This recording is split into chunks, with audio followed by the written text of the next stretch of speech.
अस्सलाम वालेकुम। चले जी, आई थिंक मैक्सिमम पार्टिसिपेंट्स आ चुके हैं, तो हम स्टार्ट करते हैं सेशन को। बिस्मिल्लाह रहमान रहीम। आज का जो आपका सेशन है वो इंट्रोडक्टरी है। तो मैं आपको 5 से 7 मिनट जो एकेडमी है, एक्सपर्ट एकेडमी, इसका इंट्रोडक्शन करवाऊंगा। उसके बाद जो हमारे एक्सपर्ट्स हैं वो सब्जेक्ट के रिलेटेड आपको जो चीज़ें हैं वो बताएंगे। मेरा नाम महर इम्तियाज़ है। मैं एक्सपर्ट एकेडमी में एज आ प्रोजेक्ट सुपरवाइज़र तमाम सब्जेक्ट को देख रहा हूँ। अगर हम जैसे कि आप स्क्रीन पे देखें, इंट्रोडक्शन में अगर हम देखें तो हमने जो इनिशिएटिव है एक्सपर्ट एकेडमी का, ये 2019 में स्टार्ट किया था। 2019 के अंदर हमने जब एक्सपर्ट एकेडमी का सेटअप स्टार्ट किया, तो तब हमने इसको एक एज अ वेलफेयर विंग जो है वो स्टार्ट किया था, जिसको आप ऐसे कह लें कि it was free of cost. हम जितने भी मैक्सिमम स्टूडेंट थे उनको इनहेरिट करते थे, उनका सिलेबस ब्रेकअप किया और उनको जो है प्रिपरेशन करवाई। तो तब 10-15 स्टूडेंट्स जो है उन्होंने हमसे कांटेक्ट किया। तो हम 2 लोग थे, हम इसको चलाते रहे स्लोली। फिर 290 के बाद 220 आया। 220 में हमने इसको थोड़ा पेड कर दिया, मैक्सिमम स्टूडेंट आना शुरू हो गए, लोगों का ट्रस्ट बना। तो उसके बाद जब मैक्सिमम लोग आए तो हमने कहा जी, हमें बहुत से एक्सपर्ट्स ने कहा, बहुत से लोगों ने कहा, इंस्टीट्यूशन वालों ने कांटेक्ट किया कि आपका जो सिस्टम है वो बड़ा ज़बरदस्त है, आप इसको थोड़ा बूस्ट अप करें। तो फिर अल्हम्दुलिल्लाह हमने इसके ऊपर वर्क किया और 221 के अंदर हमने एक इंटरनेशनल एलएमएस सिस्टम वेबसाइट जो है एक्सपर्ट एकेडमी के नेम से वो क्रिएट करवाई। पहले तो हम एक सिंपल मैकेनिज्म यूज़ करते थे कि गूगल फॉर्म पे टेस्ट कंडक्ट करते थे, और जो मीट है या ज़ूम है उसके ऊपर हम क्लासेस कंडक्ट करते थे। तो जब हमने एलएमएस सिस्टम वो हमने इस वेबसाइट के ऊपर जो है वो कंडक्ट किया, तो ये एक बहुत बड़ा हमें जो है उसका एज मिला। तो मैक्सिमम जो पार्टिसिपेंट्स हैं उन्होंने हमसे कांटेक्ट किया सोशल मीडिया के ऊपर, जो है वो हमने यूट्यूब चैनल क्रिएट किया, उसकी फेसबुक साइट जो है वो क्रिएट की। तो अगर हम इसको अदर एंड पे सक्सेस की तरफ लेके जाएं, तो वेलफेयर विंग के अंदर ही हमारे 8 से 10 लोग जो हैं उन्होंने बॉटनी, बायोलॉजी में और केमिस्ट्री फिजिक्स में क्वालिफाई कर लिया फ्री ऑफ कॉस्ट था। फिर जब हमने इसका पेड सिस्टम जो है वो स्टार्ट किया, तो अल्हम्दुलिल्लाह जो मैक्सिमम लोग हैं उन्होंने क्वालिफाई किया। ये आपको मैम जो है वो ऐड भी दिखाएंगे, तो इसके ऊपर जो उनके नेम भी मेंशन हमने किए। फिर इसके ऊपर हमने बाकायदा एक रिक्रूटमेंट प्रोसेस किया। आप देखें कि ऑनलाइन एलएमएस सिस्टम है, ऑनलाइन के ऊपर एक बंदा बैठ के उसको हैंडल कर लगता है, लेकिन हमारे पास अल्हम्दुलिल्लाह मोर देन 60% का स्टाफ जो है वो प्रेजेंट है। इसमें 20+ जो है हमारा मैनेजमेंट स्टाफ है जो इसको देखता है। तो इसके ऊपर जी जब हमने मैक्सिमम लोगों को इनहेरिट किया, फिर हमने इसकी एडवर्टाइजमेंट की।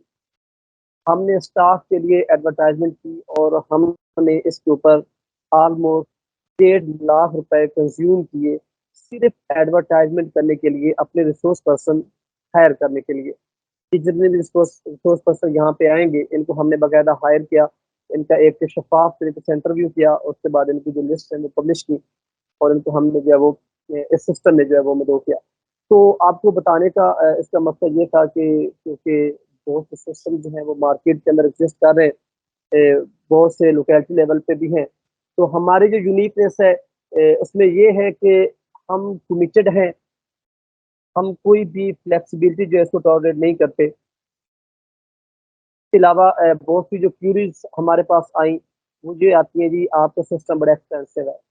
लेकिन मैं आपको ये सजेस्ट करूँगा कि जब at the end of the session अगर आप लोग देखेंगे कि आपको जो मिला है, जो हमारे रिसोर्स पर्सन ने आपको डिलीवर किया है, अगर आप वो देखेंगे तो आप कहेंगे इट्स ओके, ये हमारा एवरी टाइम क्लेम रहा है, तो हमें ही आप क्यों ज्वाइन करें।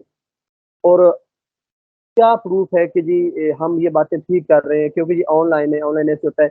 हमारे आप जो वेबसाइट है एक्सपर्ट अकेड के नेम से, उसको विजिट करें, हमारे रिसोर्स पर्सन की प्रोफाइल्स को चेक करें।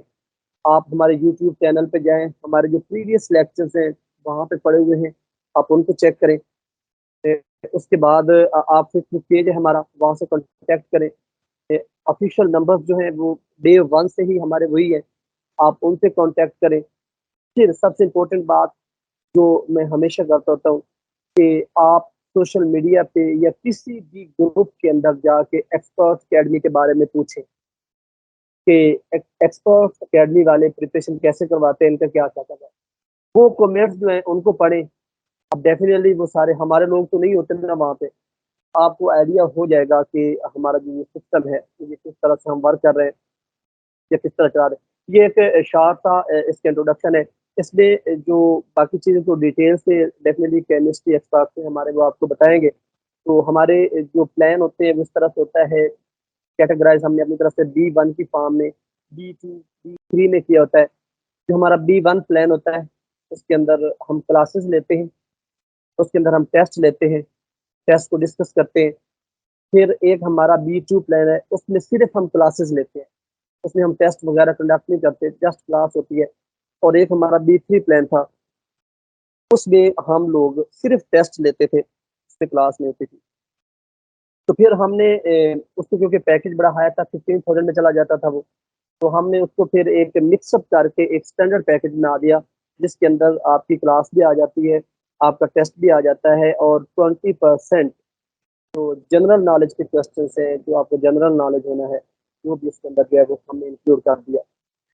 तो टेस्ट जो है वो आपका 25 एमसीक्यूज़ होते हैं। और अब ये आप सोच रहे हो कि जस्ट 25 एमसीक्यूज़, अब जब आप 25 एमसीक्यूज़, ये नहीं होंगे कि हमने किसी एक कॉमन सी बुक से उठा के आपके सामने रख देने हैं। वो पीपीएससी के क्वेश्चंस होंगे, उनकी स्टेम क्रिएट की जाएगी, वो रिपीटेड क्वेश्चंस होंगे, वो ट्रेंडिंग क्वेश्चंस होंगे। अब सबसे जो इम्पोर्टेंट, जो सबसे यूनिक है हमारे पास, हम उसकी स्टेम बनाएँगे, स्टेम बैक इंजीनियरिंग हम उसकी करेंगे। तो जब हम स्टेम बैक इंजीनियरिंग करेंगे तो उसका मतलब ये है कि हम हर जो डिस्ट्रैक्टर है, हर जो क्वेश्चन है, उसको एक्सप्लेन करेंगे। इस तरह से अगर आप लोग देखें तो according to my point of view, ये कोई मोर देन 80 क्वेश्चन या 100 क्वेश्चंस बन जाते हैं जब आप इसको डिस्कस करना स्टार्ट करते हैं। आपकी क्लास होगी, क्लास के बाद या उसके अगले दिन आपका टेस्ट होगा। जैसे ही आप लोग हमारी वेबसाइट के ऊपर टेस्ट को अटेम्प्ट करेंगे, उसको कंडक्ट करेंगे, तो उसके फ़ौरन बाद जो है आपका रिज़ल्ट स्क्रीन पे आ जाएगा। फिर जैसे ही टेस्ट का टाइमर चल रहा होगा, टाइमर जब वाइंड अप होगा, आपको हम क्लास में इनवाइट करेंगे। आप क्लास में आएँगे, वो जो जितना भी आपका टेस्ट था, उसको हम डिस्कस करेंगे आपके साथ, उसके क्वेश्चंस को, उसके आंसर्स को, और आपकी जो है वो थ्योरीज़ ली जाएँगी। उसके साथ ही आपका जो जनरल नॉलेज है, 20% वो भी होगा, उसको भी साथ में जो आपके किया जाएगा। तो ये जो है हमारा एक सिस्टम है, जिसके अकॉर्डिंग हम स्टार्ट से ही आपको स्केड्यूल मिलेगा और उस स्केड्यूल के मुताबिक ही हम चलेंगे। ये जो हमारे इनडेफिनिट फैक्टर्स होते हैं, वो साथ-साथ चलते रहते हैं। एक वो डे को थोड़ा-सा अप डाउन हो सकता है, कि हमने आज ऑर्गेनिक का करवाना था, तो आज इनऑर्गेनिक का थोड़ा-सा हो गया, रिसोर्स पर्सन नहीं अवेलेबल, इसमें हो सकता है। लेकिन ये नहीं होगा कि हम कुछ स्किप करवा देंगे या जो हम आपसे कमिटमेंट करेंगे, उसमें से कोई जो चीज़ है, वो स्किप हो जाएगी या आपकी रह जाएगी। तो अल्हम्दुलिल्लाह जो हमारे पास एक्सपर्ट हैं केमिस्ट्री के, वो क्वालिफाइड हैं। हमने जब रिक्रूटमेंट की थी तो हमने हायर ही क्वालिफाइड किए थे। तो ये है जी इसका शॉर्ट सा इंट्रोडक्शन हमारी अकेडमी का। अगर यहाँ तक किसी पार्टिसिपेंट को कोई क्वेश्चन है एकेडमी के रिलेटेड या कोई, तो आप लोग 1-2 मिनट के अंदर पूछें। उसके बाद हम जो हमारे एक्सपर्ट्स हैं केमिस्ट्री के, उनको टाइम देते हैं, तो वो आपसे क्लास को डिस्कस करेंगे और बाद में आपका टेस्ट जी, अगर आप माइक को अनम्यूट करके क्वेश्चन पूछ सकते हैं, आप मैसेज टाइप करें, हम उसको आंसर करेंगे, सिर्फ 2 मिनट्स हैं आपके पास। तो उसके बाद सेशन के एंड पे हम जो है आपके सबकी क्वेरीज लेंगे, जो आपके क्वेश्चन होंगे पॉसिबल, उनको हम आंसर करेंगे। टेस्ट पैटर्न, टेस्ट पैटर्न आपको स्केड्यूल मिलेगा आमना, आपको एक प्रॉपर पीडीएफ फॉर्म में स्केड्यूल मिलेगा। टेस्ट पैटर्न क्या है, उसमें एमसीक्यूज ही होने हैं, जैसे पीपीएससी का टेस्ट पैटर्न है।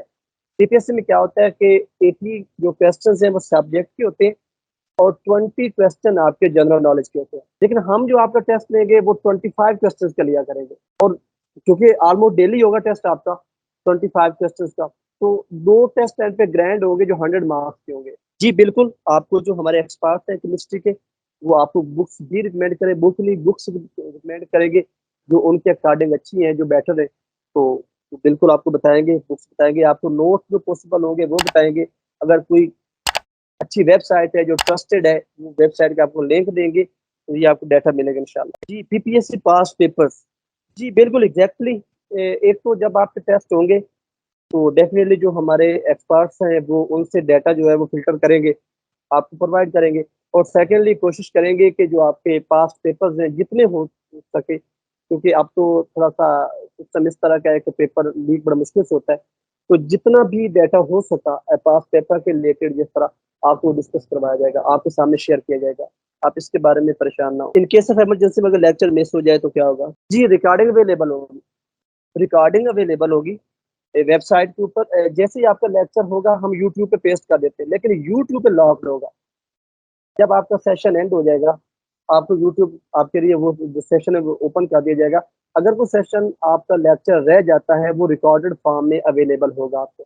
लेकिन कोशिश कीजिएगा कि आपका कोई लेक्चर ना रहे। कोशिश करें अगर आपने देखे इसको क्रैक करना है, थोड़ा आपको कमिटेड होना पड़ेगा, आपको थोड़ा हार्ड वर्क करना पड़ेगा, तो तब जाके आप इसको क्रैक करेंगे केमिस्ट्री को। तो आप अगर डे 1 से अपने एक रूटीन बना लें, टेबल सेट कर लें कि जी मैंने इसके अकॉर्डिंग चलना है, तो फिर जाके आप इसको सक्सेसफुली ब्रेकअप कर सकते हैं।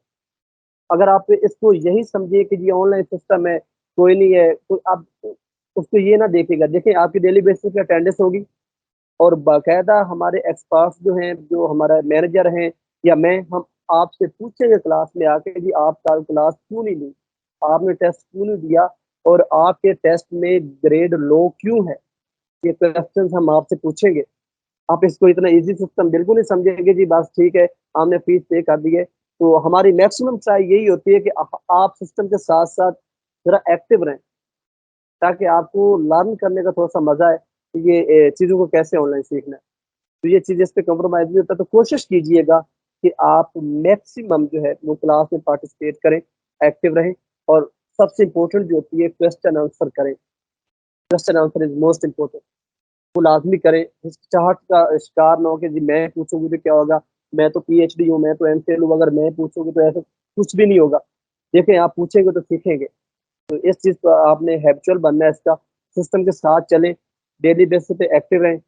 जो क्वेश्चन है, जो क्वेरी है, ग्रुप के अंदर एक्सपर्ट्स हैं, वहाँ पे पूछें, जहाँ पे पूछें इंशाल्लाह आपको 24/7 जो है वो सपोर्ट मिलेगी अकेडमी की तरफ से। जी, थैंक यू। हमने टाइम टेबल परफेक्ट है और इंशाल्लाह ये सबको अच्छा लगेगा क्योंकि हमने बनाया इस हिसाब से है, हमारे क्वालिफाइड एक्सपर्ट्स ने बनाया डेफिनिटली, तो उनके अकॉर्डिंग जो चीज़ें उन्होंने वही पुट की हैं, जो इम्पोर्टेंट थी या जो एग्ज़ाम के हवाले से वो तरह मैंने रखी है। जी, और कोई क्वेश्चन है तो हम जो एक्सपर्ट्स हैं आपके उनके हवाले करते हैं आपको, वो आपको ज़रा टीच करेंगे उसके बाद आपका टेस्ट होगा।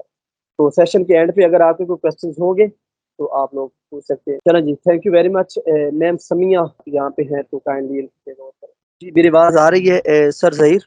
जी सर, आपकी आवाज़ भी आ रही है और मैम समिया भी प्रेज़ेंट हैं, अभी वो स्टार्ट करती हैं। हाँ, ये मैं बता रही थी आपको कंटेंट के बारे में कि आपके पास हम ये कंटेंट यहाँ पे मैं शेयर करूँगी। तो ये इसमें से जो पास्ट मटीरियल है वो यहाँ पे भी शेयर किया जाएगा आपको आइडिया देने के लिए और पास्ट पेपर्स टेस्ट में भी हम इंक्लूड करते हैं। ज़हन में रखिएगा कि एटॉमिक स्ट्रक्चर एक बिल्कुल बेसिक यूनिट है केमिस्ट्री कॉन्सेप्ट्स में। एफएससी में फर्स्ट ईयर में बहुत डिटेल में है और बीएससी में फिजिकल केमिस्ट्री में पढ़ाया जाता है। तो ज़्यादातर बेसिक कंटेंट ही आपका क्लियर हो तो आप उसकी बेस पे बहुत अच्छे आंसर्स दे सकते हैं। मेन पॉइंट्स जो आपने ज़हन में रखने हैं वो आपको ये पता होना चाहिए कौन से साइंटिस्ट ने किस चीज़ की डिस्कवरी पे वर्क किया था। बोहर ने क्या किया था, मेनली सोमरफील्ड ने, रदरफोर्ड ने, जे थॉमसन ने क्या किया था। सेकेंडली इसमें कॉन्स्टेंट्स की वैल्यूज़ बहुत इंपॉर्टेंट है। प्लैंक्स कॉन्स्टेंट है, राइडबर्ग कॉन्स्टेंट्स है, चार्ज की वैल्यूज़ हैं, charge to mass ratio, electron की वैल्यू, प्रोटॉन की वैल्यूज़। ये बिल्कुल बेसिक चीज़ है जो हमें पता होनी चाहिए। ठीक है, इट्स नॉट लाइक मेमोराइजेशन या आप क्रैमिंग कर रहे हैं, ये बेसिकली आपको आना चाहिए। इसके अलावा क्वांटम नंबर्स तो एंड में आते हैं। मिलिकन्स की क्या अकॉम्प्लिशमेंट थी और चार्ज टू मैस रेशो उसने कैसे किया था, उसका एक्सपेरिमेंटल सेटअप का आइडिया होना चाहिए। ये तमाम चीज़ें यहाँ पर डिस्कस होंगी। और charge to discovery of proton में सबसे बेसिक वैल्यू कैसे डिटरमिन की गई थी और रदरफोर्ड में भी इलेक्ट्रॉन की वैल्यू कैसे उसने डिटरमिन किया था। इलेक्ट्रॉन ही बेसिक यूनिट है। न्यूट्रॉन की डिस्कवरी जो चैडविक ने की थी और उससे रिलेटेड कुछ इक्वेशंस है रेडियो एक्टिव जो उसने एक्सपेरिमेंट किया था बेरिलियम पे अटैक करवा के। देन रदरफोर्ड का एक्सपेरिमेंट, इट्स वेरी इंपॉर्टेंट उसके ड्रॉबैक्स के लिहाज से भी, और अल्फा पार्टिकल्स बम्बार्ड किए थे। कंक्लूजन क्या थी बेसिकली उसमें एम्फोसिस होता है। Planck's constant, Planck's quantum theory में फोटॉन्स का कॉन्सेप्ट, और वहां पे जो 3 रिलेशंस हैं, एनर्जी का फ्रीक्वेंसी से, एनर्जी का वेवलेंथ से, और वेवलेंथ का फ्रीक्वेंसी और एनर्जी। उसी के साथ बोहर्स आ जाता है। बोहर्स में सबसे इंपॉर्टेंट पार्ट है रेडियस ऑफ द इलेक्ट्रॉन की कैलकुलेशंस और एनर्जी ऑफ द इलेक्ट्रॉन की कैलकुलेशंस। यहाँ पे इनकी वैल्यूज भी मैटर करती हैं, जो कि आप थोड़ी प्रैक्टिस करें तो आपको याद भी हो जाएंगी। याद करना इसलिए जरूरी होता है क्योंकि इससे रिलेटेड यूनिट कन्वर्जन्स भी आ जाती हैं। फॉर एग्जांपल उसने 0.059 एंगस्ट्रम डिस्टेंस डिस्कवर किया था, तो वो नैनोमीटर में भी हो सकता है, मीटर में भी हो सकता है, पिकोमीटर में भी हो सकता है, तो वो चीजें आपको आइडिया होना चाहिए। उसी से रिलेटेड एनर्जी ऑफ इलेक्ट्रॉन की डेरिवेशन है, तो उसके कुछ बेसिक फॉर्मूलाज हैं, वो होना चाहिए, और उससे रिलेटेड न्यूमेरिकल्स भी आए हैं, वो भी मैं यहाँ पर डिस्कस करूंगी।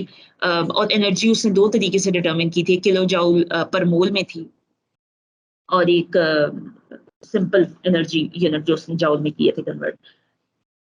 देन आपके पास आ जाता है spectrum, that is one of the important aspect, line spectrum और एब्जॉर्प्शन, एमिशन, और उसी की बेस पे हम हाइड्रोजन स्पेक्ट्रम पढ़ेंगे, और जो 5 स्पेक्ट्रल सीरीज हैं, Lyman बामर, Paschen, fund and Brackett series, और उनके फॉर्मूलाज वो उन्होंने कैसे कैलकुलेट किए थे।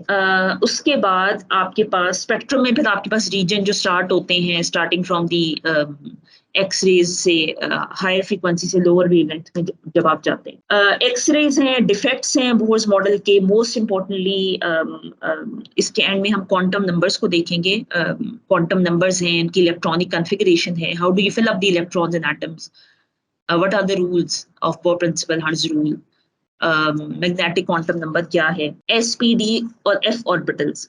तो ये चीजें जो आपने गो थ्रू करनी है, और इंशाल्लाह आपको क्लियर होगा, और उसकी बेस में हम डिस्कस करेंगे। तो स्टार्ट करते हैं। स्टार्ट में हमारे पास है बोहर्स एटॉमिक मॉडल, और इसके फीचर्स मेनली क्या थे कि उसने ये डिटरमिन हमें बेसिकली एक आइडिया दिया था स्ट्रक्चर ऑफ एटम का, कि an atom has a positively charge nucleus at the centre, और इलेक्ट्रॉन्स जो हैं वो मेन जो उसका एम्फोसिस था कि एक डिस्टेंस होता है स्पेसिफिक जहां पे इलेक्ट्रॉन्स होते हैं, और फिर उसने उसी की वैल्यूज डिटरमिन की थी।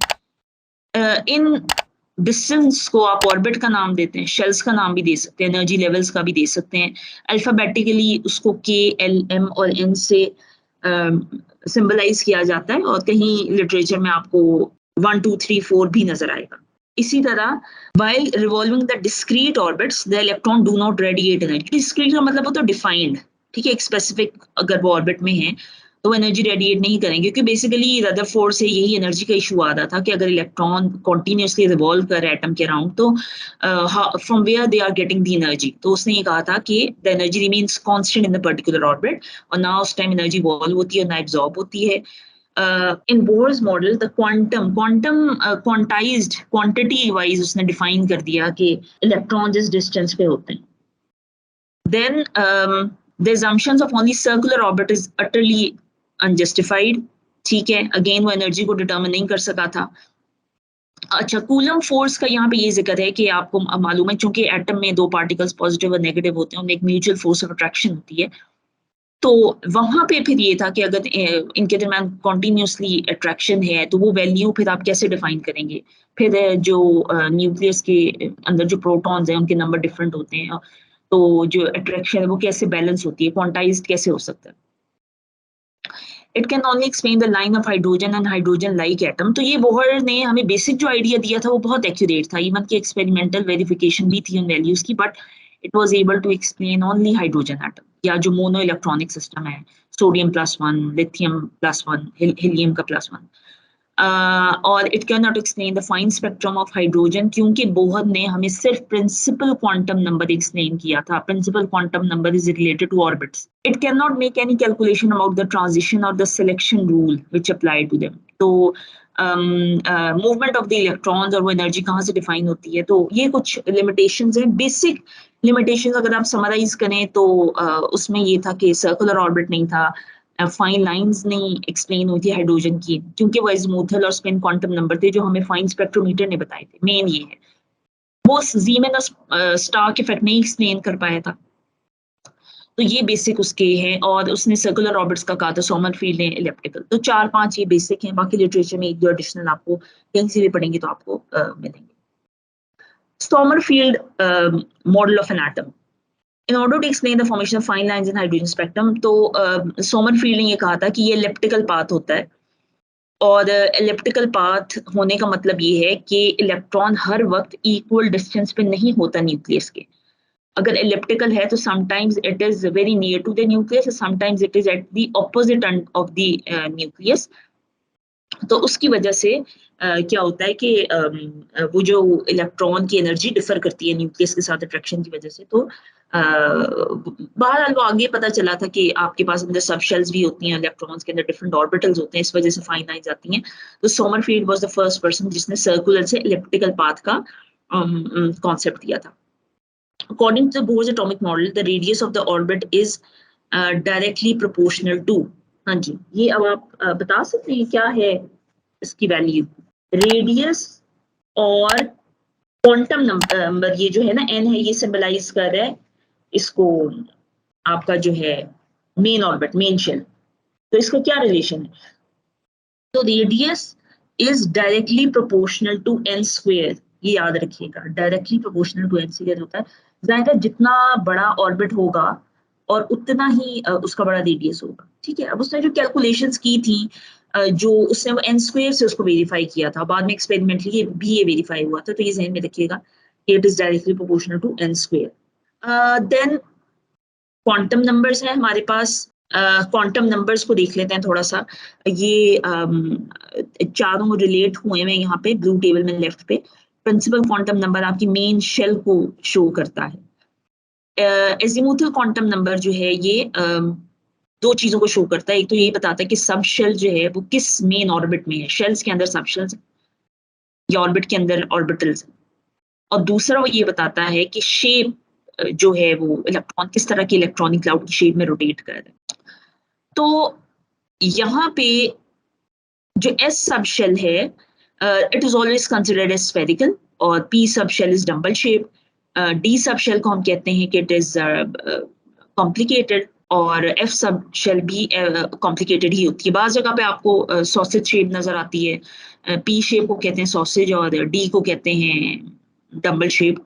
तो ये थोड़ा सा ज़हन में रखिएगा कि ये अक्सर जगह पे कॉम्प्लिकेटेड ही कंसिडर होता है। इसी तरह N शेल है। जितना आपके पास ये शेल्स हैं उसके अंदर ये डिफरेंट सब शेल्स हैं, जिसमें L शेल 1 जो है ये p ऑर्बिटल के लिए स्टैंड करती है। ज़हन में रखिएगा L की 4 वैल्यूज होती हैं, 0, 1, 2, 3। 0 stands for S orbital, and 1 stands for D, P, and 2 stand for D, and 3 stands for F orbitals.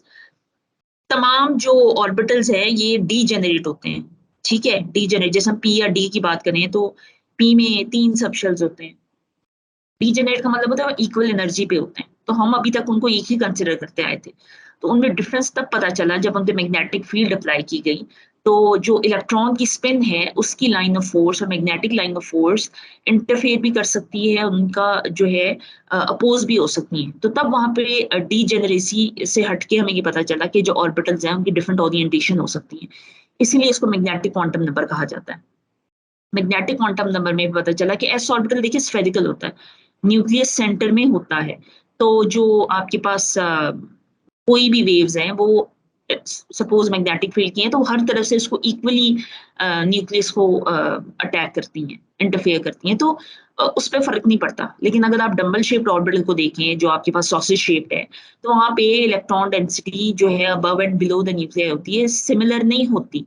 तो इसीलिए एक्स, वाई और जी डिफरेंशिएट कर जाते हैं इनटू एक्स, वाई एंड जी, ठीक है। अब डी ऑर्बिटल्स और ज्यादा उनकी शेप थोड़ा 3 डायमेंशनल हो जाती है, तो वो और तरीके से डिफरेंशिएट होते हैं। वो 5 ऑर्बिटल्स में स्प्लिट करते हैं, जिसमें आते हैं D X square Y square, D Z square, D X Y, D Y Z और डी जी एक्स। और ये ऑर्बिटल्स को सिंबलाइज करती हैं बेसिकली इनमें से कुछ ऑर्बिटल्स के दरमियान है और कुछ ऑर्बिटल्स के ऊपर लाई करते हैं, जिसको अभी हम देखेंगे। तो बेसिकली अगर आप देखें, इसी तरह स्पिन क्वांटम नंबर है, ये इसमें स्पिन क्वांटम नंबर का आइडिया आया था हाइड्रोजन को फाइन स्पेक्ट्रम में देखा गया था कि भाई इसमें तो एक ही इलेक्ट्रॉन है, तो बहुत ही करीब डिस्टेंस से दो लाइंस आ रही थी। अगर वो गैप से होती तो हम कहते कि ये तो ट्रांजिशन हो रही इलेक्ट्रॉन की, कोई मूवमेंट है, but it wasn't of the because of the movement, spectrum नहीं था, वो बहुत करीब के डिस्टेंस से दो क्लोज लाइंस थी। तो डेफिनेटली फिर ये बाद में पता चला कि it was due to the spin, एक क्लॉकवाइज है एक एंटी क्लॉकवाइज है। अगर आप फाइनल कंक्लूजन देखें तो हमें ये पता चलता है कि आपके पास जो एन शेल है उसमें आपके पास 2 इलेक्ट्रॉन्स होते हैं, और सेकंड शेल में आपके पास 8 इलेक्ट्रॉन्स होते हैं, 2 s के होते हैं और 3 p के होते हैं, और इस तरह थर्ड शेल में आपके पास 18 इलेक्ट्रॉन्स होते हैं। s के 2 होते हैं और p के 6 होते हैं और d के 10 होते हैं, तो 18 होते हैं। अच्छा, आप यहाँ पे नंबर्स नोट करें, एजीमुथल क्वांटम नंबर में आए तो इसके s के साथ 1 लिखा हुआ है, ठीक है, और 2 में आए तो ये जो एजीमुथल क्वांटम नंबर के साथ नंबर होता है, ये प्रिंसिपल क्वांटम नंबर को डिफाइन करता है। तो 1s का मतलब है कि ये जो s ऑर्बिटल में है ये फर्स्ट ऑर्बिट में प्रेजेंट है, इसका मतलब है ये क्लोजेस्ट शेल में है। जैसे मैं आपके सामने नाम लेती हूँ 1s और 2s, तो आपके सामने फौरन आइडिया आएगा कि 2s वाला सेकेंड लेवल पे है और न्यूक्लियस से दूर है, और फर्स्ट 1s वाला करीब है। इसके अलावा 1s 2s 3s 4s में साइज का फर्क होता है। 4s orbital is bigger than 2s 3s, और इसी तरह px ऑर्बिटल का होता है, 2px और 3px में साइज का फर्क होता है, क्योंकि वो न्यूक्लियस से डिस्टेंस पे आते जाते हैं, दूर होते जाते हैं। तो ये चीज जो क्वांटम नंबर है ना, उसके डिस्टेंस को भी डिफाइन करती है। कैसे पता चलता है कितनी सब शेल्स किसी शेल में प्रेजेंट हैं?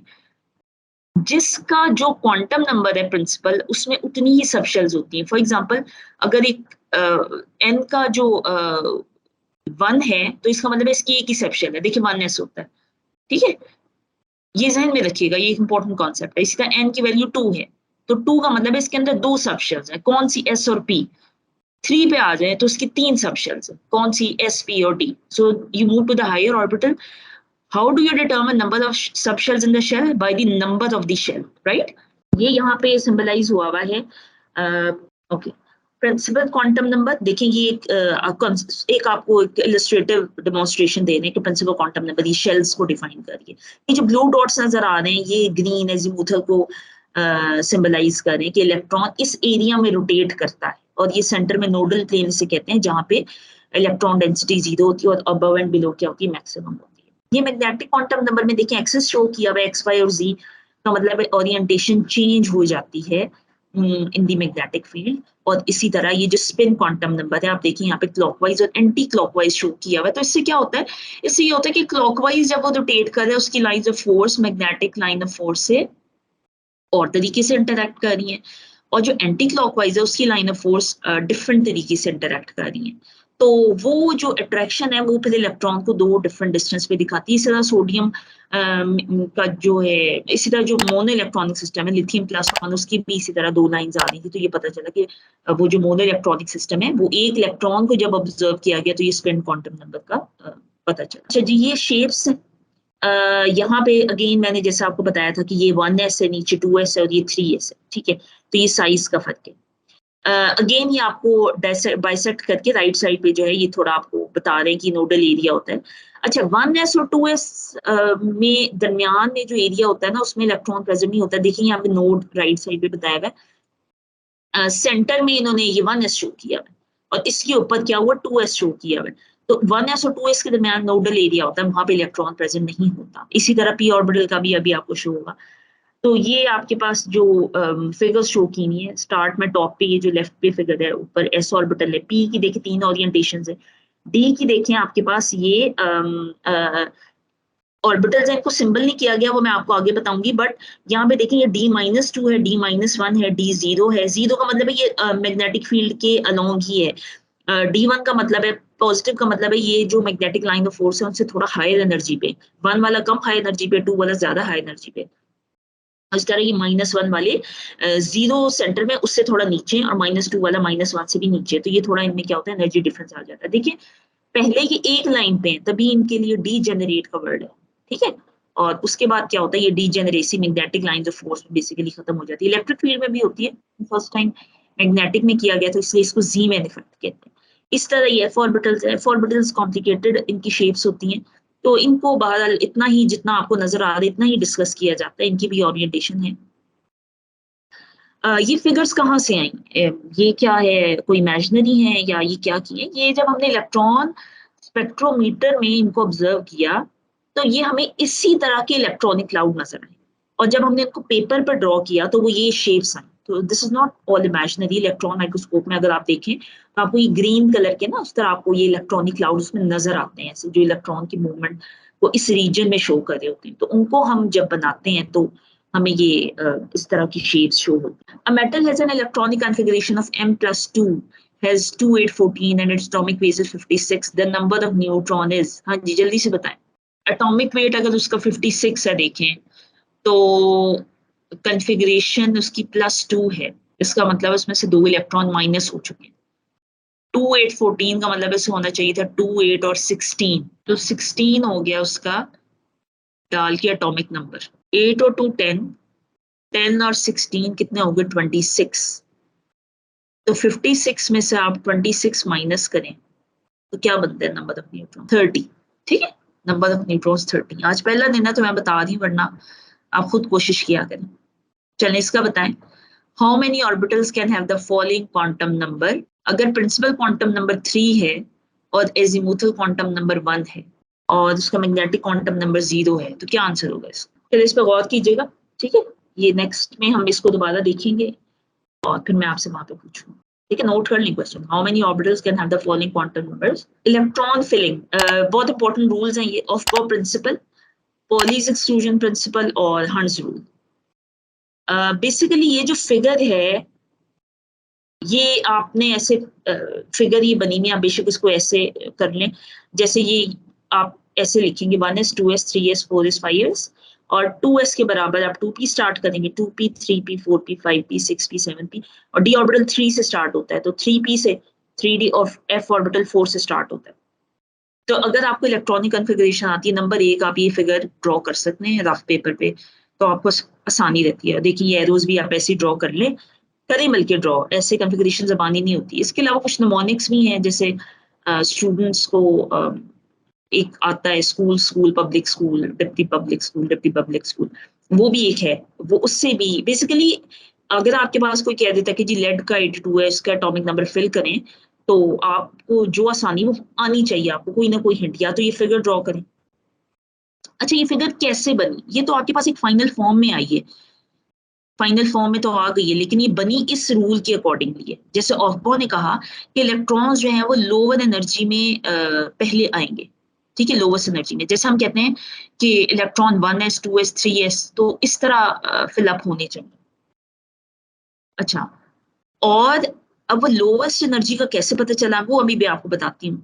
पॉलीज एक्सक्लूजन प्रिंसिपल ने क्या कहा, इलेक्ट्रॉन्स पर orbital must have different spins. एक ऑर्बिटल में, जैसे ये एक पी मैंने यहाँ पे बनाया है, एजीमुथल ये जो है ना, इसमें 2 इलेक्ट्रॉन्स आएंगे, क्लियर? ये एक ऑर्बिटल है। इसी तरह ये जो s का एक है 1s2, इन सब में 2 आएंगे। एक ऑर्बिटल में मैक्सिमम 2 इलेक्ट्रॉन्स होते हैं। तो p में देखिए कितने हैं, 3 है ना, px py pz, तो इसमें 6 आएंगे, और d में 5 है तो हर एक में 10 आएंगे, f में ये 7 है तो इसमें 14 आएंगे। और हंस रूल ने क्या किया था, when electrons occupy orbitals of equal energy they don't pair up until they have to। तो ये जो कॉन्फ़िगरेशन बनाई जाती है पेयरिंग ऑफ इलेक्ट्रॉन्स, अगर आप px में p ऑर्बिटल में इलेक्ट्रॉन फिल करें, तो जब तक डीजेनरेट ऑर्बिटल में सिंगल पेयर्ड इलेक्ट्रॉन फिल नहीं होते, पेयरिंग स्टार्ट नहीं होती। ठीक है, px py pz आप एक एक इलेक्ट्रॉन तीनों में फिल करेंगे, फिर अगर ऑप्शन नहीं होती तो आप px में पेयरिंग करते हैं। ओके, सो इसी को हम थोड़ा सा क्लियर फॉर्म में देख लेते हैं। अच्छा, इसकी मैं बात कर रही थी, मैं आपको बाद में बताऊंगी। Aufbau principle fill orbital by energy, ये जो फिगर है ना, ये वाली, ये यहाँ से बनाई है हमने देख के। ये कहाँ से आई थी? ये हमें इलेक्ट्रॉन माइक्रोस्कोप में शो हुए हैं, ये लेवल्स वहां पे शो हुए हैं, और फिर इसके अकॉर्डिंगली जो आप पढ़ते हैं ना configure 1s2 2s2 2p6 3s2, तो वो ये है बेसिकली, और वो ये हमें इलेक्ट्रॉन माइक्रोस्कोप ने शो किया, और ये एनर्जी लेवल है। देखिए 1s 2s अब 2s के बाद 3s में नहीं जाएगा, ये पहले 2p में जाएगा और 2p के बाद ये 3s में जाएगा, 3p में जाएगा, 3d एंड सो ऑन। तो ये आपके पास यहाँ पे ये एनर्जी लेवल्स हैं जो कि हमें इलेक्ट्रॉन माइक्रोस्कोप में शो की थे, और ये ऑब्बो ने बताया था कि ये एनर्जी लेवल आप नीचे से फिल करना शुरू करेंगे और फिर आप असेंडिंग ऑर्डर में फिल करेंगे। ये पॉलिस ने कहा कि 1s में एक इलेक्ट्रॉन ठीक है, लेकिन दूसरा इलेक्ट्रॉन आप सेम स्पिन के साथ नहीं करते, एनर्जी स्टेबल नहीं होती इलेक्ट्रॉन की, और इसी तरह एक ऑर्बिटल में 2 ही इलेक्ट्रॉन आते हैं, ठीक है, 2 से ज्यादा नहीं आ सकते। पेयरिंग की बात हंस ने की थी, देखिए ये ऑप्शन है, पहली ऑप्शन कि 2p में कितने इलेक्ट्रॉन्स आ सकते हैं, 6, ठीक है, ये एक है ना, pxy, py और pz। अब 3 इलेक्ट्रॉन अगर आपने फिल करने तो आप ऐसे करेंगे, आप ये नहीं करेंगे पहले में 2 और इस तरह। सेकंड में आप आए तो चौथा इलेक्ट्रॉन है तो आप इसमें डालेंगे, और ये जो लास्ट में है ये वाला, ये गलत है, आप इस ऑर्बिटल को नहीं फिल कर सकते, आपने पहले इसको फिल करके फिर यहाँ से फिल करना। Then another very important aspect are the spectras. Spectra क्या होता है, स्पेक्ट्रम होता है, हम एक यूनिवर्स में एक स्पेक्ट्रल रीजन है, इलेक्ट्रोमैग्नेटिक रेडिएशन जिन्हें हम कहते हैं, उनमें फ्रीक्वेंसी रीजन, अच्छा स्पेक्ट्रल रीजन हमारे एक यूनिवर्स की एक कलेक्टिव फिगर होती है, उसमें हम विजिबल रीजन में रह रहे हैं और हमारे आसपास बहुत सारी ऐसी लाइंस हैं जो हम नहीं देख पाते। For example microwave oven use करते हैं, उसकी भी एक रेडिएशन, माइक्रोवेव रेडिएशन उन्हें कहते हैं, उनकी भी खास फ्रीक्वेंसी है जो हमें नेकेड आई से विजिबल नहीं है, आप रिमोट कंट्रोल यूज करते हैं। इसी तरह एक्सरेज जो हम करवाते हैं मेडिकली जो अप्लाई होता है, गैमा रेज है हमारे पास, और इसके अलावा अल्ट्रा वायलेट रेज है, यूवी स्पेक्ट्रम वगैरह में जो यूज होती हैं। तो ये जो स्पेक्ट्रास हैं ये आपके पास यहाँ पे आपको सेग्रीगेट करके बता रहे हैं कि किस किस चीज में क्लासिफिकेशन उनकी क्या है। 2 टाइप के, एक लाइन स्पेक्ट्रा होता है, बैंड स्पेक्ट्रा होता है। लाइन स्पेक्ट्रम क्या होता है, जिसमें आपके पास जो है बेसिकली एटम से आती है, लाइन में डिफाइंड होती है। बैंड स्पेक्ट्रा क्या होता है, जो एनर्जी पैकेट्स की फॉर्म में होता है, और आप देखिए इसमें इलेक्ट्रॉनिक ट्रांजिशंस की टाइप भी बताई गई है। बैंड स्पेक्ट्रा में वाइब्रेशनल और रोटेशनल एनर्जी ज्यादातर होती है, और इसी से आगे बैंड स्पेक्ट्रा से आगे हमारे पास इमिशन स्पेक्ट्रा आता है और एब्जॉर्प्शन स्पेक्ट्रा आता है। इनमें डिफरेंस, एनर्जी का डिफरेंस नहीं आता, मैग्नीट्यूड वही रहता है, मतलब आप एक ही चीज पे मेजर और एब्जॉर्प्शन अप्लाई कर सकते हैं। स्पेक्ट्रा की विजिबिलिटी में फर्क है, एक में ब्राइट बैकग्राउंड और ऊपर ब्लैक लाइंस होती हैं, और एक का ब्लैक बैकग्राउंड होता है, ऊपर ब्राइट लाइंस होती हैं, जैसे आपको नजर आ रहा है। This is emitted by hot monoatomic gases, ठीक है, और हॉट सॉलिड्स में अगर आप इसको हीट करें तो हीट करने के बाद जो लाइंस इमिट होती हैं, जैसे आपने सब्सटेंस को इलेक्ट्रिक स्पार्क दिया तो इलेक्ट्रॉन एक्साइट होके जाएंगे, तो वो जो लाइंस हैं वो आपको ऐसे नजर आती हैं। Absorption spectra formed by light passing through a cooler vapor. The vapors absorb these radiations of the spectrum which would have been emitted. अगर आप कोई रेडिएशन स्ट्राइक करवाते हैं तो क्या होगा, इलेक्ट्रॉन्स उनमें से कुछ रेडिएशन एब्जॉर्ब कर लेंगे, ठीक है, एब्जॉर्ब कर लेंगे।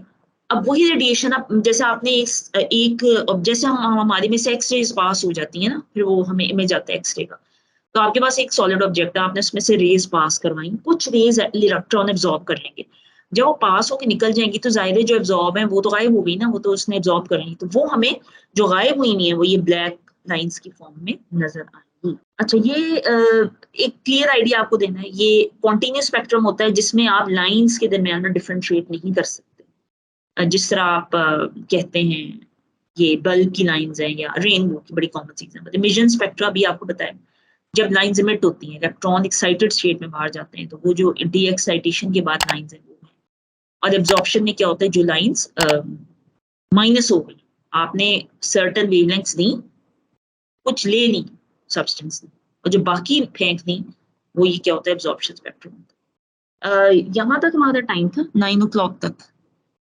ठीक है। आज ये कुछ 30% कवर हुआ है, अभी इसमें काफी एस्पेक्ट्स रहते हैं, कितने होंगे स्लाइड्स, अभी तो बहुत कम है ये, तो आप से मैं पूछ लेती हूँ अगर कोई क्वेश्चन है आपका अभी तक। अच्छा, आप यूं करें कि इस कंटेंट को तैयार करें, आपके पास बुक्स होंगी, आपकी एकेडमिक बुक्स होंगी, आपने एक दफा रीड आउट कर लेना है, अगर आपको एमसीक्यूज अवेलेबल हैं उनको करें, जितनी भी आप वेट ना करें बाकी लेक्चर का, फिजिकल की ये इस चैप्टर को एक दफा गो थ्रू करें, और आप फिर आपको देखिएगा आपको टेस्ट में कितनी हेल्प हुई, आपको बहुत फायदा होगा, इस चैप्टर से गो थ्रू करें। नेक्स्ट लेक्चर जो है आप अगर आज पढ़ते हैं तो उसकी भी काफ़ी चीज़ें आप पढ़ लेंगे तो आपका कॉन्सेप्ट ज़रा अच्छा हो जाए। ये आप अब मुझसे चैट बॉक्स में क्वेश्चन टाइप कर लें, कुछ भी पूछना है पूछ। टेस्ट कब होगा और आपका जो टेस्ट है वो परसों है। टाइम यही है 8 to 10 के दरमियान में होगा और उसमें बाकी चैप्टर भी कवर होंगे और उसके साथ डिस्कशन भी होगी। टेस्ट के साथ ही उसके बाद 1 मिनट अज़ान होने दो। ओके जी, कुछ क्वेरीज है? पहले तो कंटेंट नोट कर लें जिन्होंने लेट नोट किया है। मैंने आज बोहर्स एटॉमिक मॉडल पढ़ाया, ठीक है। उसके बाद मैंने आपको पढ़ाया था सोमरफील्ड, देन क्वांटम नंबर्स, आपने चारों क्वांटम नंबर्स कर लेने, शेप ऑफ द ऑर्बिटल्स, ठीक है। इलेक्ट्रॉनिक कॉन्फ़िगरेशन से रिलेटेड जो 3 रूल्स हैं, ऑफ बॉर प्रिंसिपल, हंड रूल और पॉलीज एक्सक्लूजन। इलेक्ट्रॉनिक कॉन्फ़िगरेशन नहीं सिखाई, सिर्फ किन रूल्स पे बेस है वो सिखाया है।